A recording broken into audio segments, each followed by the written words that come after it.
Malam turun dengan sunyi yang mencurigakan di desa Alas Sari. Kabut tipis mengendap di tanah, menyelimuti jalan-jalan tanah yang basah oleh embun.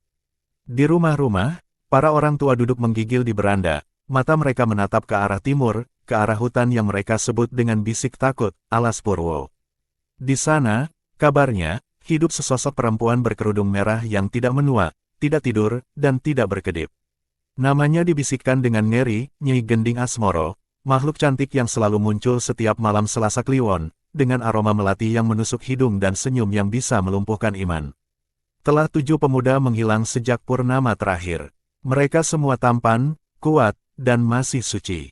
Mereka semua terakhir terlihat bersama seorang perempuan anggun yang memikat di pasar malam desa, sosok yang pandai berbicara halus namun bermata tajam seperti ular. Satu-satunya yang kembali hanyalah Lurah Gunarto, namun ia kembali dalam kondisi tak waras, berjalan telanjang kaki di tengah malam sambil bergumam lirih, cantik, tapi tubuhnya dingin, darahnya manis. Ia meninggal 3 hari kemudian dengan tubuh menghitam dan lidah yang mengeras seperti batu. Tak ada tabib atau kiai yang mampu menjelaskan kutukan apa yang membunuhnya. Di sebuah rumah tua pinggir desa, Mbok Ranti, dukun tua yang tinggal sendiri, bermimpi melihat sumur di tengah hutan yang mengalirkan darah. Dari sumur itu muncul Nyi Gending dengan gaun merah menjuntai, memegang jantung yang masih berdetak. Suara jeritan para pemuda yang disembelihnya menggema seperti doa terbalik. Saat terbangun, Mbok Ranti muntah darah dan menemukan rambut panjang terikat melilit kakinya. Ia tahu, makhluk itu sedang menguat. Makhluk itu sedang lapar, dan jika tidak dihentikan, seluruh pemuda desa akan menjadi persembahan untuk Kisanak Jagat Alas, penguasa kegelapan hutan Purwo yang haus jiwa muda. Desa mulai kehilangan harapan. Para pemuda dikurung, para wanita menangis. Tak ada yang berani masuk ke hutan, bahkan pemburu pun menolak mendekat. Lalu pada malam Jumat Legi, suara gamelan gaib terdengar samar dari balik pepohonan. Di tengah ketakutan itu, seekor burung hantu putih hinggap di surau tua. Ia tidak berkedip, hanya menatap lurus ke kiblat. Ketika azan subuh berkumandang, burung itu berubah menjadi kabut yang menyatu ke dalam bayang-bayang, dan dalam mimpi para orang saleh, hadir sosok berjubah putih, berjenggot panjang, bersorban bersinar cahaya. Dengan suara tenang tapi menggetarkan jiwa, ia berkata, "Jangan takut. Hakikat akan mengoyak gendam, cahaya akan membakar malam. Aku, Siti Jenar, datang." Hutan Alas Purwo bukanlah hutan biasa, ia hidup, bernafas, dan menyimpan ingatan. Di tengah hutan itu, tersembunyi sebuah bangunan tua terbuat dari batu hitam berlumut, berdiri miring seperti hampir runtuh. Bangunan itu dikenal sebagai petilasan Watu Luluh, tempat perjanjian kuno ditulis dengan darah dan roh manusia. Di sanalah Nyi Gending Asmoro bermeditasi, tubuhnya melayang di atas kolam yang airnya merah tua seperti arak sesembahan. Ia tersenyum, wajahnya bersinar seperti rembulan, namun matanya tak berjiwa. Malam itu, ia menghadap langsung pada sosok tinggi berselubung kabut pekat, Ki Jagat Lelembut, penguasa gelap Alas Purwo. Ia datang menagih, "Waktumu hampir habis, Gending. Persembahan berikutnya harus lebih kuat, lebih muda, atau kutubmu akan retak." Gending Asmoro menunduk, rambutnya menjuntai menyentuh permukaan darah, lalu tertawa lirih. Ia bukan perempuan biasa. Dulu, ia adalah Putri Ayu Kartika, bangsawan cantik dari kerajaan Wengker yang hatinya hancur karena dikhianati kekasihnya sendiri di malam pernikahan. Dalam amarah dan luka, ia lari ke Alas Purwo, mencari kekuatan untuk balas dendam. Di sanalah ia membuat perjanjian, menyerahkan tubuh dan jiwanya untuk kekal muda, memesona siapapun yang memandangnya, dan membungkam cinta menjadi nafsu buta. Namun harga dari keabadian itu adalah darah para pemuda suci yang harus ia tumbalkan di setiap siklus 7 malam. Wajah Gending tampak puas saat memandangi bayangannya di air darah. Di wajah itu tak ada lagi kesedihan, hanya keserakahan yang dibalut keindahan. Ia menggenggam liontin hitam yang tergantung di lehernya, sumber utama kekuatannya, kalung gendam sukmo, pemberian Ki Jagat. Dengan itu, ia bisa membengkokkan kehendak laki-laki, menjerat mereka dalam ilusi indah, dan membimbing mereka dengan manis ke lubang maut. Gending bersiap. Malam berikutnya, ia akan keluar dari hutan dengan rupa baru, lebih cantik, lebih menggoda, lebih mematikan. Namun di tempat lain, kekuatan terang mulai bergerak. Di tepian hutan, di bawah pohon randu alas yang sudah ratusan tahun tak berbunga, muncul setangkai bunga putih mekar perlahan. Akar bumi bergetar, dan langit malam memunculkan garis cahaya sejenak sebelum kembali pekat.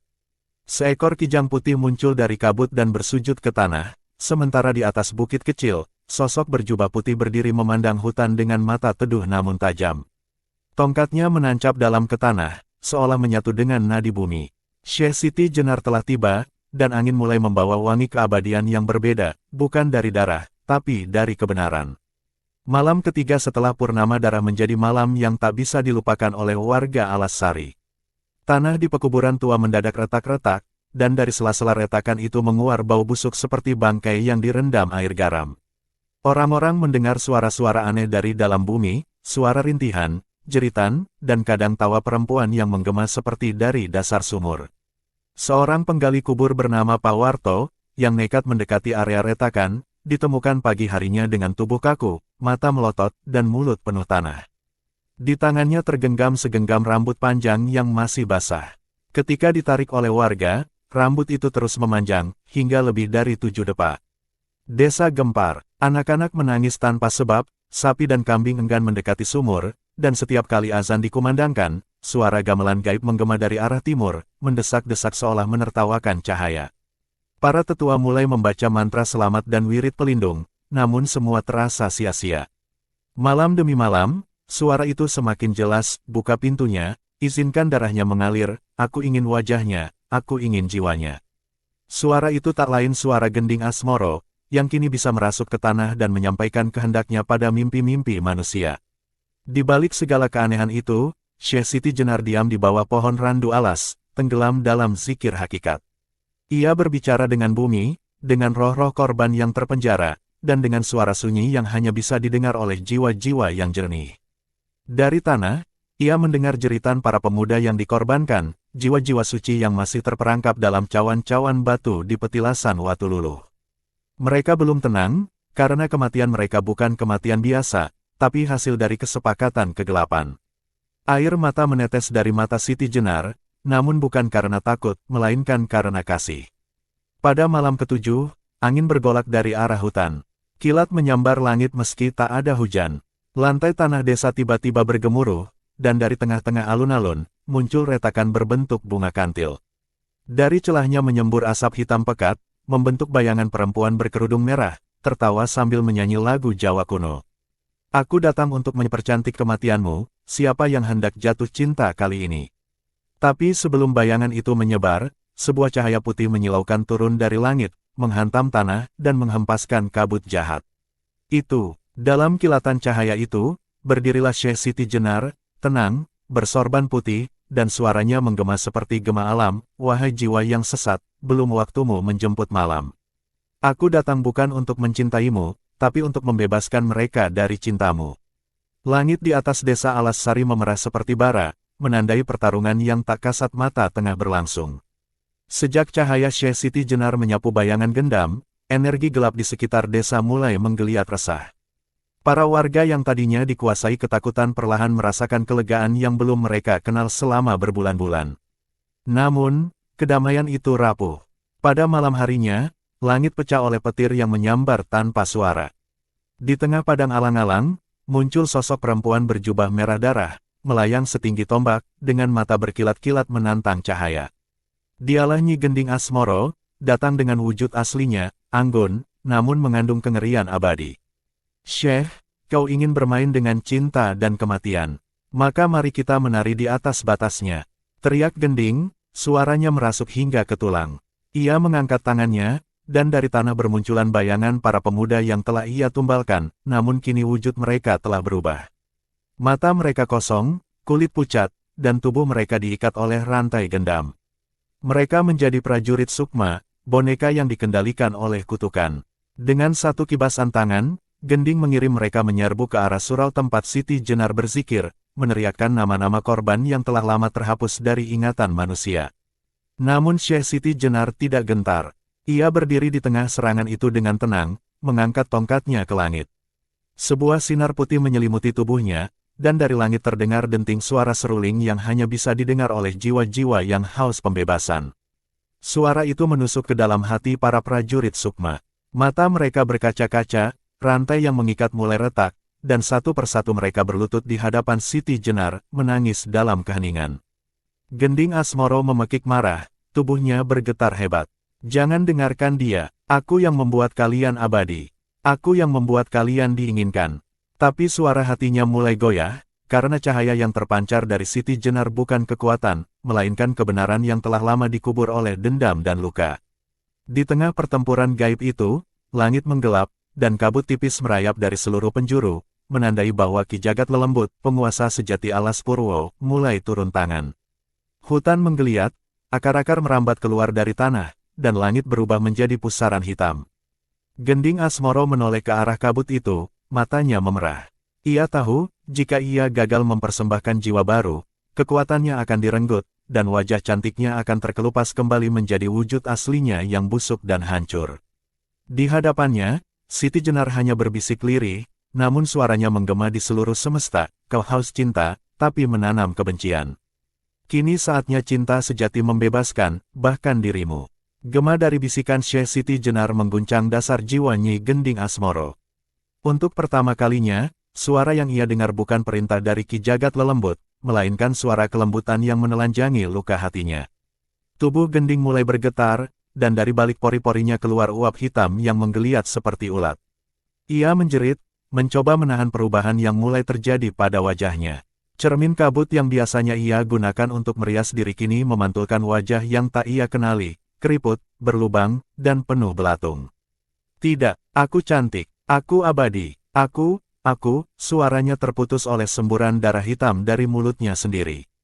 Namun dendamnya masih belum padam. Dengan sisa tenaga, Gending melempar liontin kalung gendam Sukmo ke udara, dan dari sana muncul pusaran api biru yang memanggil kembali kekuatan gendam terakhirnya. Dari setiap desa yang pernah ia lalui, arwah pemuda yang belum terselamatkan mendadak berteriak kesakitan. Jiwa mereka ditarik paksa kembali untuk menjadi senjata pamungkas, Gendramaya, mantra pengikat cinta dan maut. Awan merah melingkar di langit seperti pusaran neraka, dan dari tengahnya muncullah raksasa berwajah perempuan, bertangan 6, membawa cermin, cambuk, belati, dan bunga kantil layu. Ia adalah manifestasi penuh dari gendam Gending Asmoro, wujud terakhirnya sebelum kutukan menelan dirinya sepenuhnya. Syekh Siti Jenar berdiri tegak, matanya terpejam, dan tangannya mengusap tongkat yang mulai bercahaya putih kemasan. Dengan suara lirih ia membaca Asmaul Husna, memanggil nama-nama Tuhan yang menjadi nafas semesta. Di sekelilingnya, bumi bergetar lembut dan cahaya putih mulai membentuk kubah pelindung. Ketika Gendramaya melesat dengan suara raungan yang bisa memekakkan telinga manusia biasa, tongkat Siti Jenar menghantam tanah. Getaran yang keluar dari hentakan itu bukan suara, melainkan getaran hakikat yang masuk ke dalam setiap makhluk, menggugah, menyadarkan, menyembuhkan. Gendramaya tersentak, tubuhnya bergetar hebat, dan perlahan tangannya mulai luruh menjadi kelopak bunga putih, lalu hancur jadi debu. Gending menatap kehancuran itu dengan mata kosong. Kini tak ada lagi kekuatan yang tersisa. Liontinnya hancur, wajahnya mengelupas menjadi tengkorak yang menangis darah, dan tubuhnya roboh di tengah rerumputan yang tiba-tiba tumbuh bunga kantil putih. Syekh Siti Jenar mendekatinya perlahan, dan dengan suara lembut ia berkata, dendam tak akan membuatmu abadi, Gending. Tapi ampunan, akan membuatmu dikenang. Dan saat kata itu diucapkan, tubuh Gending lenyap menjadi kepulan kabut yang menari menuju langit. Namun, jauh di dalam tanah, suara Ki Jagat Lelembut mulai menggeram, ia belum kalah. Pertarungan sejati baru akan dimulai.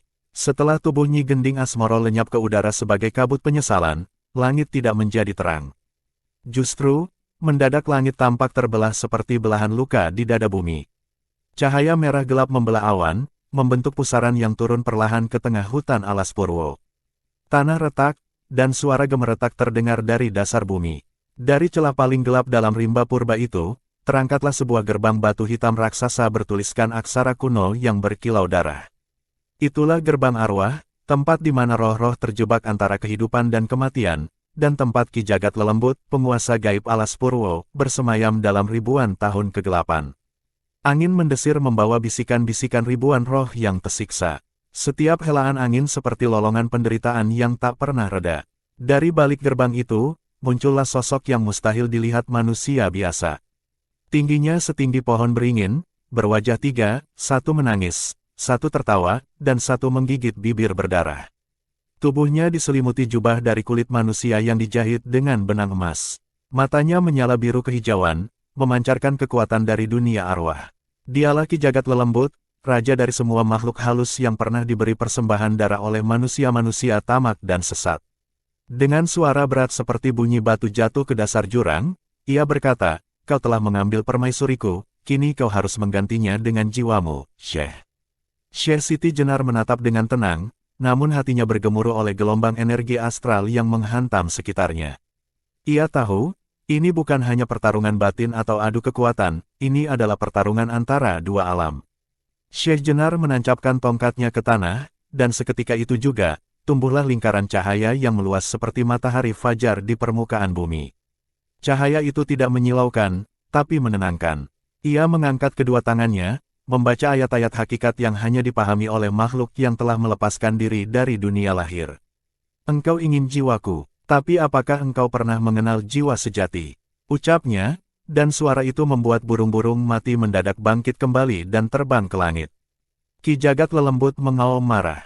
Ia menepuk bumi dengan tangan raksasanya, dan dari situ bangkit pasukan roh penjaga gerbang, ratusan sosok berwujud tengkorak berapi, membawa tombak dari tulang dan wajah dari bayangan. Mereka melesat maju menyerang Siti Jenar. Tapi sebelum mereka mencapai tubuh sang wali, tanah tempat mereka berlari tiba-tiba meledak oleh kilatan cahaya putih. Dari dalam tanah muncul 5 sosok berjubah putih, berdiri di sekeliling Siti Jenar, 5 saudara spiritualnya, perwujudan dari kelima unsur, tanah, air, api, angin, dan cahaya.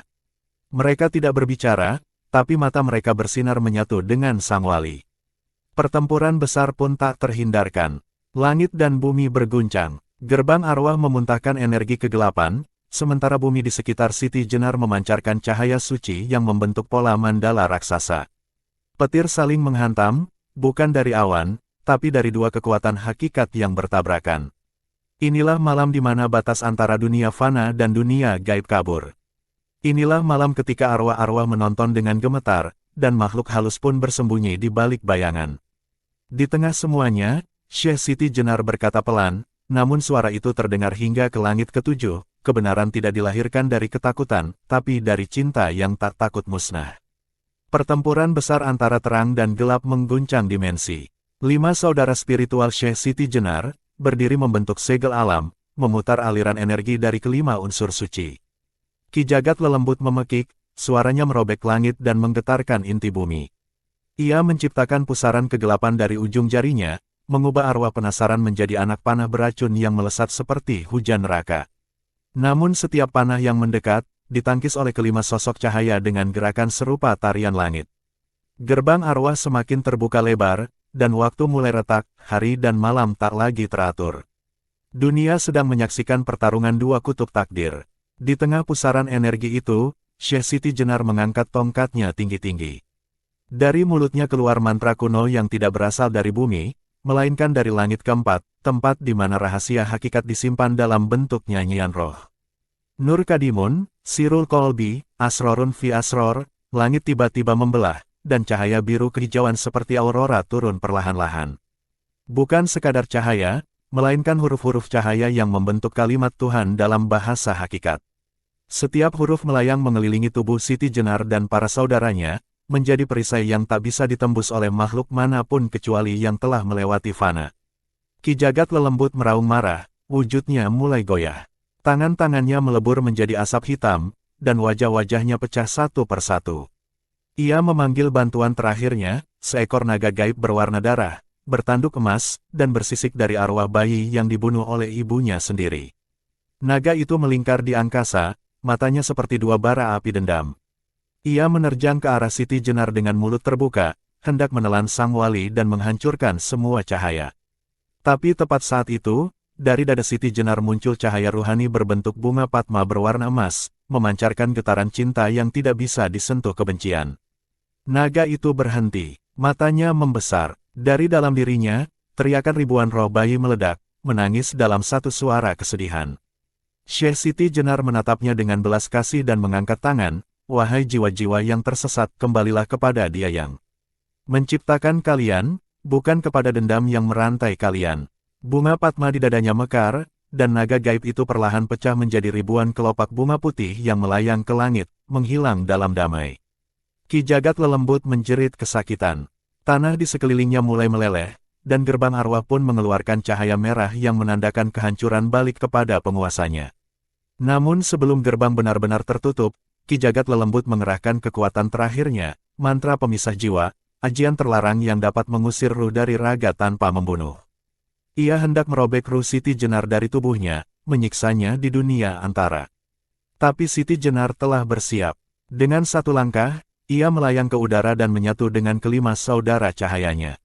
Menjadi satu cahaya tunggal yang menyilaukan.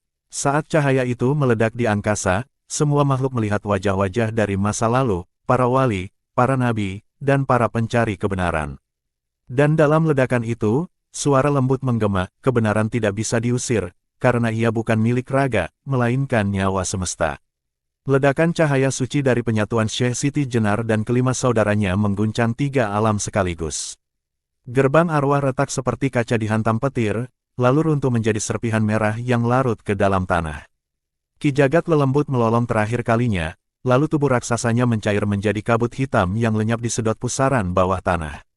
Namun kehancurannya tidak membawa kedamaian segera. Justru, dari reruntuhan kekuasaan Sang Raja Gaib, muncul celah baru yang melepaskan para penyesat lama, para pemuja ilmu hitam yang dahulu dikurung karena melanggar batas-batas langit dan bumi. Tanah di berbagai penjuru alas Purwo terbuka. Dari lubang-lubang itu merangkak keluar sosok-sosok menyeramkan, tubuh manusia namun berwajah binatang, mulutnya penuh mantra terbalik, dan di matanya menari cahaya kehancuran. Mereka adalah murid-murid terkutuk yang dahulu disegel oleh para wali karena mengawinkan ilmu gendam, santet, dan ajian pemutus takdir. Kini mereka bebas dan marah karena cahaya hakikat telah membakar jalur mereka menuju kekekalan. Mereka bertekad membalas, memburu siapa saja yang pernah menentang kekuasaan hitam, dan target pertama mereka adalah para pemuda yang selamat dari gendam Nyai Gending Asmoro. Syekh Siti Jenar, yang tubuhnya kembali berwujud manusia biasa namun masih bersinar lembut, duduk bersila di atas batu suci di tengah medan pertempuran. Ia tahu, tugasnya belum usai. Kekalahan Ki Jagat Lelembut hanyalah gerbang pertama menuju kebangkitan kegelapan lama yang selama ini tertidur. Ia menutup mata, lalu membuka satu ruang batin di dalam dirinya, ruang yang hanya bisa diakses oleh mereka yang telah fana dalam ego. Di ruang itu, ia bertemu suara-suara para wali terdahulu. Mereka berkata, jiwa-jiwa penyesat tidak bisa dibunuh, mereka harus dikembalikan ke makam kesadarannya. Maka Siti Jenar pun menaburkan garam suci dari dalam tongkatnya. Garam itu jatuh ke tanah, membentuk jalur-jalur putih yang membara. Jalur itu menyusun mandala raksasa berbentuk jantung dan bunga teratai. Saat para penyesat menyerbu, mereka tidak tahu bahwa mereka sedang masuk ke dalam kuburan hidup, perangkap spiritual yang mengubur seseorang dalam kepalsuan dirinya sendiri. Satu persatu, tubuh para penyesat meleleh, bukan karena terbakar, tapi karena kesadaran mereka dipaksa melihat wajah asli mereka yang penuh kebusukan. Jerit tangis mereka bukan jerit manusia, tapi jerit kesadaran yang dipaksa menghadapi cermin kebenaran. Namun, di balik semua itu, dari kegelapan terdalam muncul satu sosok paling berbahaya, Nyai Gending Asmoro yang telah bereinkarnasi dalam wujud barunya, lebih muda, lebih cantik, dan lebih ganas. Ia menyerap kekuatan sisa dari Ki Jagat Lelembut sebelum menghilang. Kini ia kembali, tidak lagi mengandalkan gendam, tapi menyatu dengan roh dendam hutan purba. Dari balik bayangan, ia tersenyum licik dan berbisik, "Kau belum menang, Syekh, kau hanya membuka pintu perang yang sesungguhnya." Dan bayangan itu menghilang ke utara, menuju pegunungan sepi tempat rahasia terakhirnya disembunyikan. Langkah kaki Syekh Siti Jenar menapaki tanah sunyi di utara alas Purwo, sebuah wilayah yang bahkan angin pun enggan melewatinya. Di sanalah terhampar dataran darah, bekas medan pertempuran leluhur antara para pertapa putih dan penyembah kegelapan. Tanahnya merah gelap seperti daging membusuk, dan setiap tetes embun yang jatuh langsung mendesis seperti larutan asam. Di tengah dataran itu berdiri sebuah cermin raksasa, tinggi 10 tombak, yang dikenal sebagai cermin dosa. Konon, siapapun yang menatapnya akan dipaksa melihat seluruh kebusukan hatinya hingga hancur jiwanya sendiri. Syekh Siti Jenar berdiri di hadapan cermin itu. Suasana mencekam, langit menghitam, dan hujan darah perlahan turun. Tapi beliau tak gentar. Dengan langkah perlahan, ia mendekat dan menatap bayangannya. Namun bukan wajah damai yang muncul, melainkan ribuan wajah orang-orang yang mati karena kebenaran yang ia bawa, orang-orang yang dibakar karena dianggap sesat, para pemuda yang dulu dibunuh Nyi Gending, para ulama yang membencinya karena ia menyingkap tabir hakikat terlalu terang. Semua menatapnya penuh tuduhan. Sesaat, Siti Jenar gemetar. Tapi ia lalu berkata lirih, kebenaran memang tak selalu indah, tapi aku memilih menanggungnya. Tiba-tiba, dari balik cermin, muncullah bayangan Nyi Gending Asmoro dalam wujud barunya. Kulitnya bening seperti giok, rambut hitam mengalir seperti tinta malam, dan matanya bersinar ungu menyala. Kali ini, ia tak menyerang dengan gendam, tapi dengan ilusi kesempurnaan. Ia menari di udara, setiap gerakannya mengubah kenyataan, padang darah menjadi taman surga, hujan merah menjadi kelopak bunga, dan dosa menjadi pahala. Ia berkata manis, lihat betapa dunia ini bisa indah jika kau berhenti mencari yang hakiki. Bukankah ilusi yang menyenangkan lebih baik dari kenyataan yang menyakitkan? Tapi Siti Jenar tidak menjawab. Ia hanya menancapkan tongkatnya ke tanah dan menundukkan kepala, membaca ayat-ayat dalam hati. Maka seluruh dataran bergetar, dan cermin dosa itu pecah menjadi ribuan keping yang terbang ke langit, lalu berubah menjadi burung-burung putih. Ilusi Nyi Gending langsung runtuh, taman surga lenyap, dan yang tersisa hanyalah wajah aslinya, wajah seorang perempuan haus umur, yang tubuhnya kini mulai membusuk karena keindahannya hanyalah pinjaman kegelapan. Ia menjerit, tidak, aku belum selesai. Tapi Siti Jenar menatapnya lembut, engkau bisa sembuh jika engkau berserah. Namun Nyi Gending menolak. Ia berlari ke arah sumur hitam tua yang berada di ujung dataran, sumur yang diyakini sebagai pintu langsung ke inti kegelapan. Sebelum melompat, ia berkata, kalau aku tak bisa abadi di dunia, maka aku akan jadi ratu di neraka. Kita akan bertemu lagi, bukan sebagai musuh, tapi sebagai bayangan dalam kesadaran manusia. Dan ia menghilang, meninggalkan gema tawa yang dingin dan mengiris langit. Syekh Siti Jenar menutup mata. Ia tahu, pertempuran belum benar-benar usai. Yang ia hadapi bukan sekadar perempuan jahat, tapi lambang dari nafsu manusia yang ingin lari dari kenyataan. Malam itu, langit di alas Purwo memancarkan sinar purnama yang cemerlang, namun tak seperti biasa. Bulan seakan terselimuti oleh kabut merah, memancarkan cahaya yang suram dan penuh misteri. Di tengah hutan lebat, Syekh Siti Jenar berdiri tegak di atas batu besar, matanya menatap ke arah sumur hitam yang telah menjadi pintu menuju kegelapan yang lebih dalam. Semua yang telah terjadi, semua yang telah dilalui, kini membawa Siti Jenar pada titik akhir, pada malam yang menentukan antara kehidupan dan kehancuran abadi. Di bawah purnama itu, Nyi Gending Asmoro muncul kembali, kini lebih kuat, lebih ganas, dan lebih terikat dengan kekuatan purba yang mengalir melalui tubuhnya. Wajahnya tak lagi tampak muda, namun wajah yang tercermin di matanya adalah gambaran penderitaan abadi, sebuah simbol dari mereka yang berusaha lari dari kenyataan. Nyi Gending mengangkat tangannya ke langit, dan suara-suara gelap dari alam bawah tanah mulai menggema, menciptakan pusaran angin yang penuh dengan suara jeritan arwah-arwah yang tertindas oleh nafsu. Dengan tatapan penuh kebencian, ia berkata, kau tak akan pernah mengerti, Syekh. Di dunia ini, hanya kekuatan yang bisa mengatur segalanya. Kebenaranmu hanyalah beban. Namun Siti Jenar hanya tersenyum, lembut, penuh belas kasih. Kau keliru, Nyi Gending. Kekuasaan bukanlah kekuatan sejati. Keabadian bukanlah menghindari kematian, melainkan menerima hidup dengan segala perasaannya. Dengan penuh keyakinan, ia mengangkat tongkatnya, dan cahaya dari kelima saudara spiritualnya muncul kembali, menyatu dengan energi langit, bumi, dan alam semesta. Mereka membentuk satu lingkaran besar yang mengelilingi keduanya, menciptakan medan yang tidak bisa ditembus oleh kekuatan apapun. Purnama malam ini akan menyembuhkan atau menghancurkan. Pilihlah jalanmu. Nyi Gending Asmoro menatap tajam, dan sekejap bayangannya menghilang ke dalam sumur hitam yang kini membesar, menyala dengan api hitam yang menggelegak. Ia melompat, dan tubuhnya menabrak batas waktu dan ruang, membawa semua amarah, kebencian, dan keinginan untuk menjadi abadi. Namun Siti Jenar tetap berdiri, tak bergerak, menyatukan dirinya dengan alam, mengalirkan energi kehidupan yang lembut namun tak terhentikan. Gelombang kebenaran yang dibawanya menyatu dengan purnama, dan sumur hitam itu perlahan menciut, menutup kembali dengan suara gemuruh yang menggetarkan dunia.